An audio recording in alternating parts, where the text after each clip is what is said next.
ሚዲያ ለውጥ አራማጅ ነው አክቲቪስት ነው እንደገና ሲል የኦሮሞ ዱራን ድርሴ ሰላም አለይኩም ወራህመቱላሂ ወበረካቱ በጣም ከሚያራምዱት ነጋንኮፍ ከበጃንኮ ሲናገው ለማንሮሙ የሚቆጠረው በመንግስት ዘንድም ዳምተነስኒ ጣሙ ጅራራ ሰገሌ ከነ ኦርዶፋ ወሊፍለ ሼሪ ጎዳ ሰገሌ አምሰ ቀሮ በየከሳ አምሰ ብር ቀሮ በየከሳ ስኒፍ ገዲሱፍ ዴማ kana waan ta'eef sirriitti dhaggeeffadhaa sagalee qeerroo biyya keessaadha የኦሮሞን ህዝብ ትግል akka biran deebine jechuudha akka biran darbine waliif sheer godhaa waliif ergaa jechuudha sagalee kan isin dhageessa ammarraa jalqabee Oromoo hundi bakka argamanii jechuudha dhaamsa kiyya kana Oromoo guutuutti akkanaaf dabarfatu abdiin qaba dhaamsi kootis maalidha ilmaan Oromoo sorsadee irratti Sambasa darbe du'anis video taasarbisu jenna garuu ilmaan keenya achirratti ajjeefamaniif akkasumas qabsoo uummata Oromoo waggaa tokko guutuuf adeemu kana jechuudha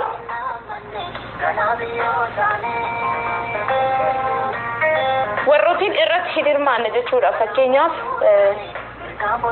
Bishoftuun qabsoo kana keessatti hirmaachaa jirti. Adaamaan irreen akkasuma jechuudha. Garuu Adaamaaf Bishoftuu jidduu magaalaa Mojoo akka jiru hundi keessaa ni beektu jechuudha. Kanaaf dhaamsa kiyya kana qeerroo magaalaa Mojoo fi aanaa Lumee guutuu keessatti warra argaman jechuudha. Ganda gandaanis waamuu baanu jechuudha. Cufuu aanaa Lumee magaalaa Mojoo keessatti argaman. Qeerroowwan Bishoftuu fi magaalaa Mojoo jidduutti argaman akkasumas Mojoo fi Adaamaa jidduutti warra argaman isaa saniif dhaamsa kiyya kan akka na dabarsitu qeerroon biyya keessa jiran warrootiin qabsoo kanatti nakamuu barbaadanii jiru akkasumas qabsoo Oromoo warri qeeqaa jiran jechuudha. Fakkeenyaaf ayyaana masqalaa kantiibaa magaalaa Mojoo akkasumas uummanni magaalaa Mojoo ayyaana masqalaa qophii godhee kabajaa ture jechuudha. Maaliif qabsoo Oromoo irratti makamuudhaaf kan isaan rakkise maalidha? Magaalaan Mojoo sila Maqalee asirmaayyuu Maqalee lammaffaa fakkaatee natti mul'achaa jirti yeroo ammaa kana jechuudha. Maaliif horsadee irratti ilmaan Mojoo ilmaan aanaa Lumee horsadee irratti warri wareegamanii jiranii garuu uummanni aanaa Lumee ilmaan isaanii awwaallataniituma callisan jechuudha. Kanaaf kun maaliif ta'a Oromiyaa guutuu keessatti qabsoon waggaa tokko adeemamaa jiru kana keessatti maaliif qabsoo Oromoo nakamuu isaan dhibe akkasumas Mojoo gadi Maqii fi naannoo Maqiitti ilmaan Oromoo harsadee irratti wareegaman reessa isaanii fudhatanii cal jedhanii ilmaan isaanii awwaalan jechuudha. Tarkaanfii barbaachisaa ta'e fudhatanii jiran qabeenya wayyaanee irratti akkasumas dhaloota Tigree warra ta'an irratti qabsoo kana finiinsanii haala gaariidhaan tarkaanfii fudhatanii jiran jechuudha. Garuu warrootiin magaalaa Mojoo warri Qooqaa Ejersa Jorroo Addee Dildilaa akkasumas Bishoftuu fi Mojoo jidduu Dibaandibaa fi warri Qilxuu Baajaa akkasumas warri naannoo Bishoftuutti argamtan jechuudha gandooliin baadiyyaa Bishoftuudha ol maaliif qabsoo keenya karaa uummata gumbichuutitti waliin dabarsine maaltu hin dhawwe maaltu qabsoo ilmaan Oromoo bira dhaabbachuudhaaf hin rakkisee jechuudha maaliif osoo waraanni magaalaa Mojoo keessa qaxxaamuree uummata Maqii darbee ajjeesaa jira uummata Adaamaa darbee ajjeesaa jira sin dhakaadhaan irree maaliif daandii cufuu dadhabdan riqicha baay'eetu jira riqicha tokkorreen akkamitti cabsuu dadhabdan akkamitti daandii tokko cuftanii waraana kan uummata Oromoo irraa dhowwuu dadhabdan wanti isaa maalidha sin Oromoo miti moo dhiira onnee qabuutu sin keessaa dhabame moo maayinni wanti jiru miila hiriira guddichaa qeerroowwan qabsoo kana bira dhaabbachuu barbaadan yeroo walitti dhufanii hiriira bahuudhaaf jedhan qabamanii akka mana hidhaatti guuraman dhageenye jira. Garuu odeeffannoo kanarreen baastanii gurra uummata Oromoo biraan gahuudhaaf wanti sirrakkisaa jiru maalidha? akka ijoolleen moojoo mana hidhaatti guuraman quba qabna. Qabsoo Oromoo biraa maaliif sin adda taatan? Sin Tigireedha moo maal? Yeroo ammaa kanatti qabsoo Oromoo sabni biraatu bira dhaabbachaa jira. Qabsoo biraa wanti sin hambisu kun maalidha? Dhaamsa kana qeerroo magaalaa Moojoo fi naannoowwan magaalaa Moojoo baadiyyaa naannoo sanitti argamu hundaaf warra sooshaal miidiyaa fayyadamaniif akka biraan naagechuu adaraa sin jedha. Wanti sin dhawwe maalidha? Fakkeenyaaf qabeenyi mootummaa wayyaanee hedduun akka magaalaa san keessatti argamu quba qabna.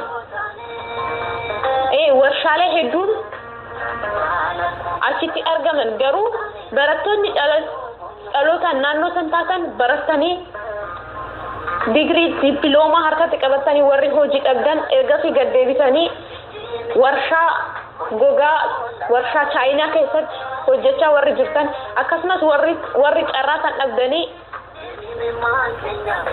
garuu bakka taan irratti yeroo baay'ee kaan irratti nagarraa qabsoo ilmaan Oromoo irratti hirmaachuu waan dhabdaniif maal akka ta'e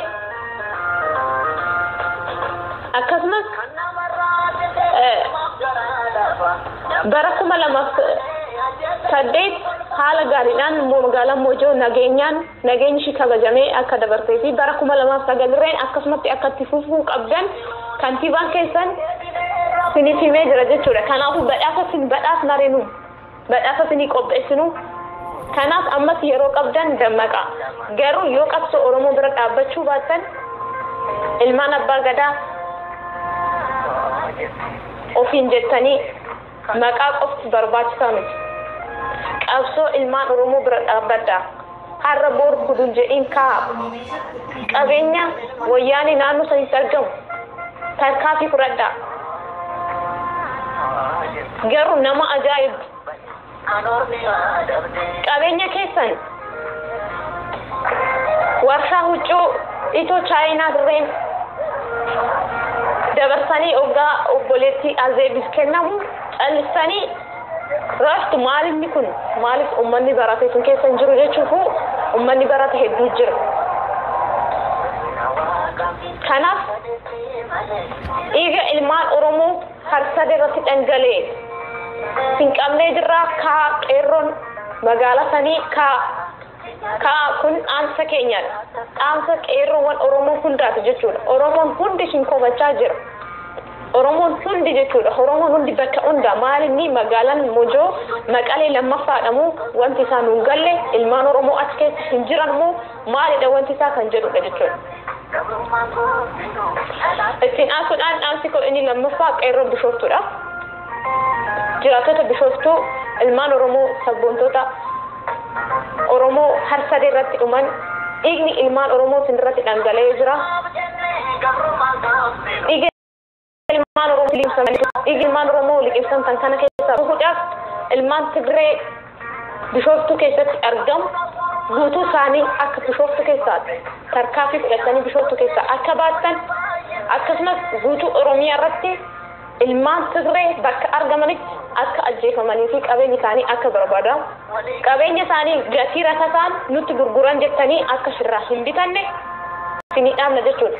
Maaliif jennaan qabeenyi isaan qabeenya Oromooti malee maqalee irraa miti qabeenya sitan jechuudha. Kanuma Oromiyaa keessatti qotanidha jechuudha.